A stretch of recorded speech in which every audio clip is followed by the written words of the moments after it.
mentioned by Her Excellency, the Vanguard Award, the latest addition to praise and inspired by an outstanding submission in the Service Excellence category.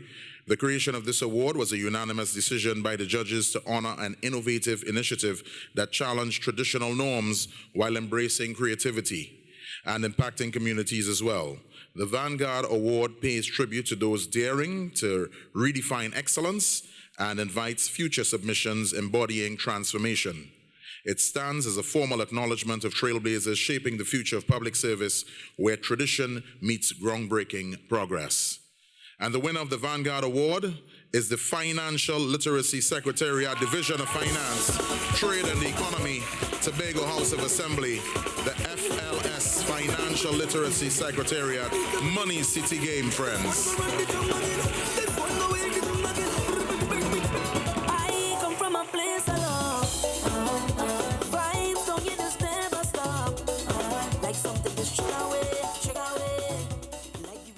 Money City, a winner and making history. Joining us this morning for a conversation is Afisha Melville McCain, Program Coordinator of the Financial Literacy Secretariat of the THA. Good morning, Afisha, and welcome.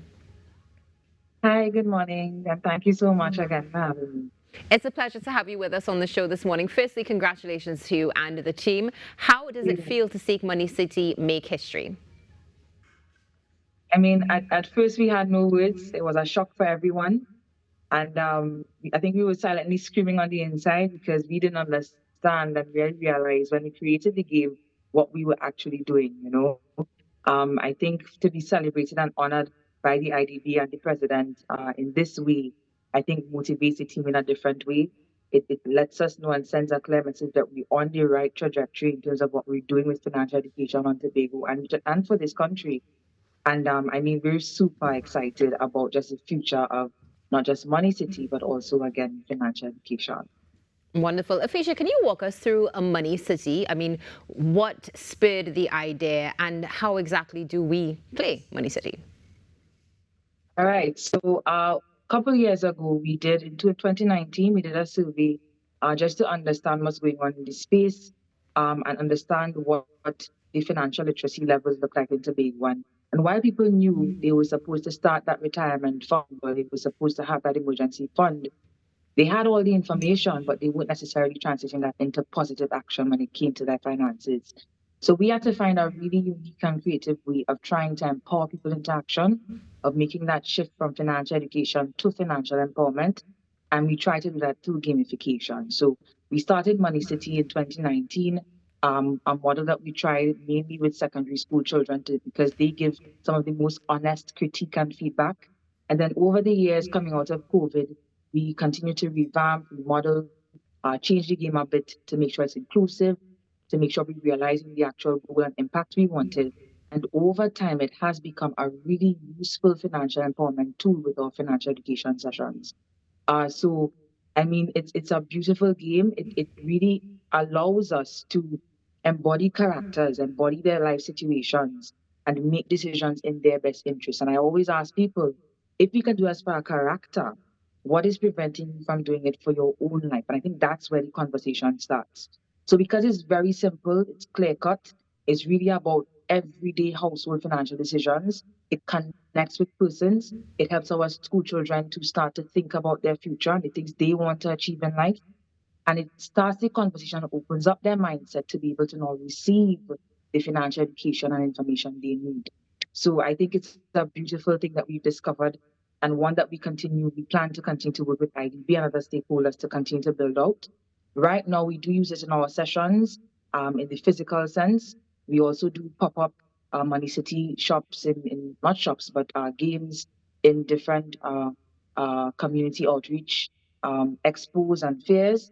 And what we're working on right now, we're seeing how we can now translate that into an app, potentially also a board game, and who knows, a video game. So IDB, we plan to work with them to help us now take it to the next level. But it's a really, really beautiful discovery that me and my team we made during this journey.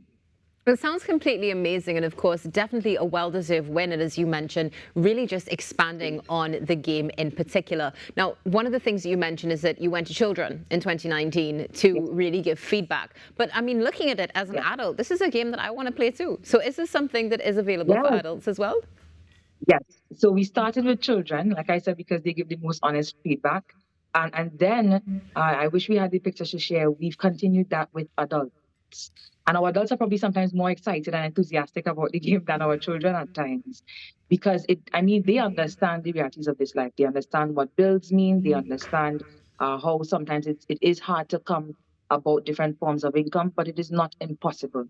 And if you're talking about making that lifestyle shift to be able to cut back on some of the spending, save a bit more, put things in place for your family's future, they connect a lot more with the game actually. So, like I said, our characters, we don't discriminate. We have a broad range of jobs and income ranges available.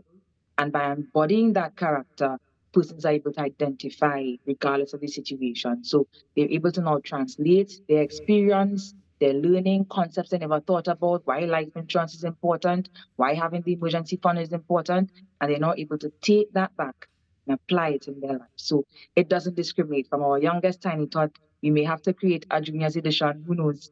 But from our youngest Tiny Tot to our oldest adult, it really is a beautiful, beautiful, beautiful game. I mean, it looks amazing. It sounds amazing from what you've shared so far, and I'm very excited to hear the future and see the future of the game as well. Now, you mentioned board games coming on board, the possibility of apps and so much more, but you also spoke about continued development. Does this mean that we're going to be looking at maybe alternate forms of the game as well, expansion on the game, maybe more levels? Indeed, indeed. I think one of the things that we've been able to access through being a finalist in the IDB Praise Awards is being able to access their innovation hub, where they're going to bring in a team of international experts to help us to continue to build out the project and what we've started. So I'm really excited about that. We, in our own, we have also reached out to different institutions like Aflatoon International and their stakeholders to help us to build out the game. So I think once we continue to work with the partnerships and work with the stakeholders who are able to help us to take it to those levels and to make sure we're consistently keeping at the fore financial education in the midst of the game, I think we have some really great work to come from this. So it's only really the start of Money City. It started in 2019, but it's definitely something that I think as time goes along, we will continue to improve, continue to build it out, have more level stages for all age groups. You know, it's quite fascinating because one of the things that came to my mind, as you mentioned, 2019, is the fact that this started just, in that COVID sphere when we went into that space. So there was definitely that time to dedicate and for people to sit down and ingest the content that you are sharing. Yes. So seeing that you've been able to bring forward the possibility of expanding, bringing in other stakeholders, and I'm sure many other people to your team, definitely shows that there is that ongoing drive and initiative to continue to expand on financial literacy throughout. Now, you've mentioned stakeholders, and I'm sure there are some team members as well who have been integral to this and this win as well. Would you like to extend thanks to anybody this morning? Of course. I want to thank, I need to start with my Chief Secretary. He has given his commitment when he entered office for financial education and making sure that we prioritize financial education on the island. So I need to pay kudos to him for giving us that leadership and that direction. I also need to thank my team. We're a very small team. A lot of persons don't know I only have a team of 4. And the fact that we've been able to push through the challenges, the constraints to be able to do this and other initiatives, by all means, I couldn't do this without them. But we also partnered as well with a team of young creatives in this space. So we had Carlton Lindu from CLG. We also had Kyron Reed from New Lens. And we also had Sheridan Cook. He helps us build out our pop-up shops, our pop-up game Money City. When we have our community outreach programs, he's from ID Events. So I think what happened here is you had a beautiful collaboration between the public and the private sector, some young creatives, some very ingenious ideas. And when we came together, we really created magic with this game. So I must say kudos to all of them. And I look forward to the continued work. What we've started, I really look forward to continue that journey with them. Wonderful, and we look forward to seeing more and having you back on the show. Afisha, thank you so much for joining us. Have a wonderful Christmas. Thank you so much. You too, my dear. Thank you. Afisha Melville McCain, Program Coordinator of the Financial Literacy Secretariat of the THA, talking about Money City.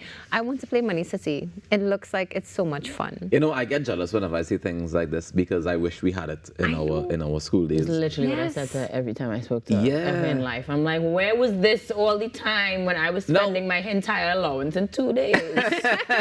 In all fairness, you know, we had things like junior achievement and that sort of young leaders. I believe they had all those things that were geared towards teaching you the business aspect of things. But I think the gamification of it and putting it in this format makes it so much more accessible to children and palatable. Yeah, so it's always very interesting to have these conversations, and I'm really proud of the achievements that we're able to make. Definitely. And we're proud to be here with you this morning on the Now Morning Show. And of course, and the beautiful tree in the background. I can't help it. Crazy Christmas lady energy. We'll be back. This is the Now Morning Show. Stay tuned.